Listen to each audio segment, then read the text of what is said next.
बुढ़ापा एक इमोशनल कहानी। जिस तरह से मृत्यु अटल है, जितनी मृत्यु सच है उतना ही सच है बुढ़ापा। हर वह आदमी या वस्तु जिनका जन्म होता है, उनका नाश होने से पहले वह पुरानी या बूढ़ी भी होती है। और आज की ये बुढ़ापा एक इमोशनल कहानी इसी सत्य पर आधारित है। हर रोज की तरह दिनेश लाल जी अपने शाम के सैर सपाटे से लौट आए थे। वह अपने जूते उतार ही रहे थे कि बहू ने पूछा, बाबूजी आज हम पार्टी में जा रहे हैं, हम वहीं से खा कर आएंगे। आज रात के खाने में क्या खाएंगे बताइए। दिनेश लाल जी सोचने लगे, आज रविवार तो नहीं है और ना ही किसी की शादी है, जरूर किसी पार्टी में जा रहे होंगे। छोड़ो, मुझे क्या करना है। इस उम्र में अपने विचारों पर काबू करते हुए दिनेश लाल जी बोले, ऐसा करो बेटा, मेरे लिए 2 रोटियां बना दो, दूध के साथ रोटियां ही खाऊंगा। बहू तुरंत बोल उठी, बाबूजी सुबह ही जो बनाई थी उनमें से 2 रोटियां अभी भी बची हुई हैं, अगर आप। बहू ने अपना वाक्य अधूरा ही रहने दिया, लेकिन दिनेश लाल जी अच्छी तरह समझ गए कि वह क्या कहना चाहती है। सुबह की रोटियां खाई तो गैस हो जाएगा। सुबह भी बहू ने मसाले वाली सब्जी ही बनाई थी, जिसके चलते अभी तक खट्टी डकारे आ रहे हैं। और इस उम्र में पेट को संभालना मतलब किसी बिगड़े हुए बच्चे को संभालने से भी ज्यादा कठिन काम। बाबूजी बहू से बोले, नहीं बेटा, इस उम्र में सुबह की रोटियां नहीं खा सकता, तुम्हें थोड़ी तकलीफ होगी, लेकिन मेरे लिए 2 ताज़ी रोटियां बना दो। बहू को बहुत गुस्सा आया। वो गुस्से में ही बड़बड़ाते हुए उठी, अब 2 रोटियां बनाओ या 10 काम तो उतना ही पड़ेगा। आटा गूंदो, रोटियां बनाओ, किचन और बर्तन साफ करो। इन्हें क्या है, इन्हें सिर्फ ऑर्डर देना है, काम तो मुझे करना पड़ता है ना, बस दिन रात इनकी सेवा करते रहो। बहू के बोल दिनेश लाल के कानों पर पड़ रहे थे। हे भगवान, सिर्फ 2 रोटियां बनाने में इतनी तकलीफ। मैंने कोई 5 पकवान तो मांगे नहीं थे। उन्हें बहुत गुस्सा आ गया, लेकिन गुस्सा वहाँ किया जाता है जहाँ कोई सुनने वाला हो। उन्होंने अपना गुस्सा निगल लिया। अब तो उन्हें जितनी जल्दी गुस्सा आता था उससे जल्दी चला भी जाता था। दिनेश लाल जी को अपनी पत्नी की बहुत याद आई। निर्मला के जीते जी उन पर कभी बासी रोटी खाने की नौबत नहीं आई थी। उल्टा खाने में 10 चीज़ें और मिल जाती थी। खाने के साथ मीठा, पापड़, अचार, दही, छाछ, सलाद और पता नहीं क्या क्या। दिनेश जी को बहुत बुरा लग रहा था। रहने दो बहू, मैं सुबह की रोटियां खा लूँगा, फिजूल में तुम्हें तकलीफ होगी, और वैसे भी तुम्हारे हाथों की रोटियां बहुत मुलायम होती है, मुझे चलेगा। मेरी वजह से तुम लोगों को देर नहीं होनी चाहिए। बहू को तो सोने से पीला मिल गया। वह अपनी आवाज़ मीठी करते हुए बोली, बाबूजी आप चाय लेंगे क्या? दिनेश लाल जी अपने चाय पीने की इच्छा को दबाते हुए बोले, वैसे कोई खास इच्छा नहीं है चाय पीने की, मगर तुम अपने लिए बना रही हो तो मेरे लिए भी थोड़ी बना देना। हाँ बाबूजी, मैं अपने लिए बनाने वाले हूँ, आपके लिए भी बना देती हूँ, बोलकर बहू रसोई घर के अंदर चली गई।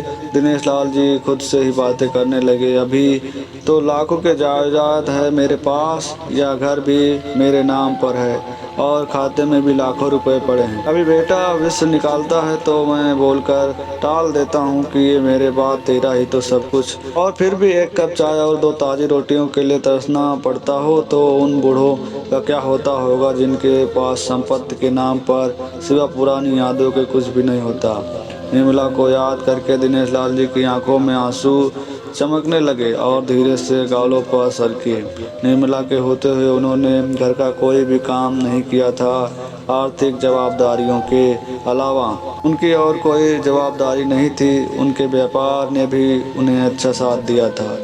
वह भी निर्मला से बहुत प्यार करते थे, लेकिन कभी जता या बता नहीं पाए। वह यह सच्चे दिल से मानते थे कि निर्मला उनकी किसी पूर्व जन्मों के पुण्य का फल है, लेकिन जिंदगी की भाग दौड़ में वह निर्मला की मन की इच्छाएं पूरी ना कर सके।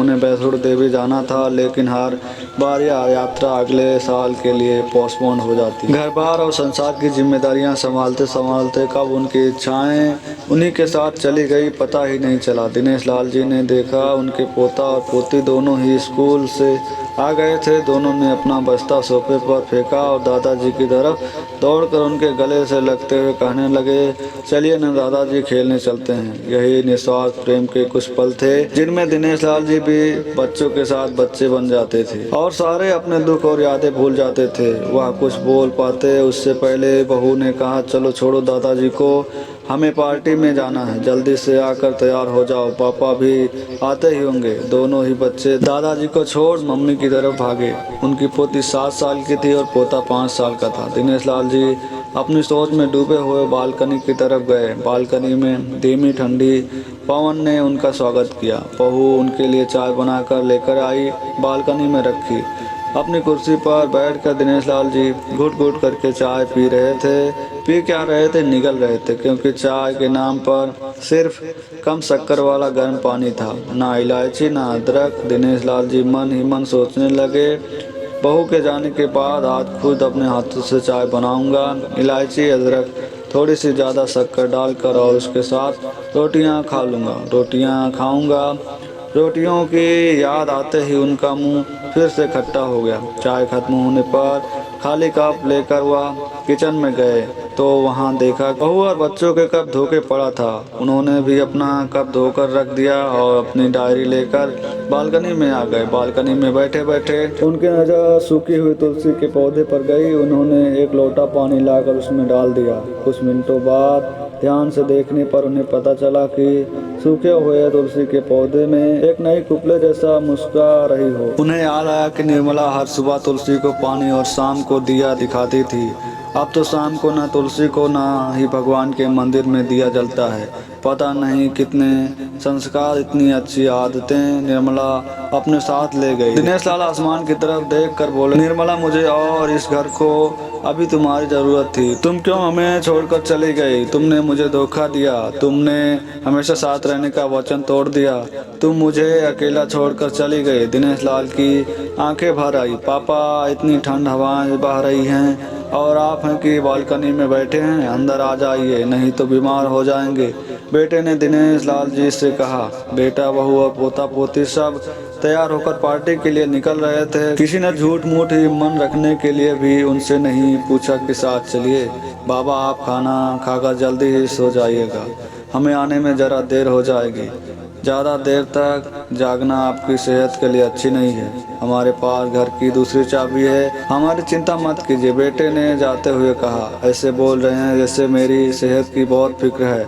कितने दिनों से बोल रहा हूँ कि डॉक्टर के पास ले चलो, बीपी बढ़ा हुआ है, शुगर भी चेक करवाना है। थोड़ा सा भी चलता हूँ तो हाँफने लगता हूँ। बेटा कहता है कि बुढ़ापे में यह सब तो होता ही है, ज़्यादा भ्रम मत पालिए। वाह बेटा, बूढ़े बाप के पास बैठने के लिए थोड़ा सा भी टाइम नहीं है तेरे पास, और पार्टी के लिए टाइम ही टाइम है। ऐसे अनगिनत विचार उनके दिमाग में चल रहे थे, लेकिन फिर भी उन्होंने हाँ में सिर हिलाया। सभी पार्टी में चले गए। दिनेश लाल जी हाल में रखे कुर्सी पर आकर बैठे। खाना खाने की अभी कोई इच्छा ही नहीं, इसीलिए टीवी चालू की। आज वैलेंटाइन डे था, प्यार का दिन था, इसलिए टीवी पर भी उसी के बारे में दिखा रहे थे। दिनेश लाल जी की नज़र पास में रखी अपनी पत्नी की फ्रेम पर गई, जिसने लाल कलर की साड़ी पहन रखी थी। प्यार तो उन्होंने भी खूब किया था, निर्मला जी से पूरी जिंदगी किया था, जी जान से किया था, लेकिन कभी बोल नहीं पाए। टीवी पर दिखा रहे थे लोगों ने लाल कपड़े पहन रखे थे, हाथों में लाल फूलों के गुच्छे लेकर ग्रीटिंग कार्ड्स की खरीदी कर रहे थे। पता नहीं